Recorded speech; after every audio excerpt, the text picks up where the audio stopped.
ఇవాళ శనివారం కదా, ఇంకా ఆంజనేయ స్వామి జయంతి అనమాట. మేమైతే ఆంజనేయ స్వామికి పూజ అయితే చేయించుకుంటున్నాము.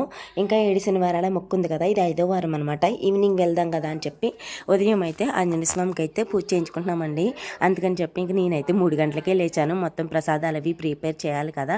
ఉదయం 8 పంతులు గారు అయితే వచ్చేస్తా అన్నారు. అందుకని చెప్పి ఇంకా మా ఒక పక్క నిమ్మకాయల దండ, తమలపాకుల దండ, గారెల దండ అనమాట వేస్తున్నాము. ఇవి ఇంకా ఒక పక్క గారెలు అయితే వేస్తుంది, మా అక్క అయితే వేస్తుంది. ఇంక నేనైతే పులిహోర కలుపుతున్నాను.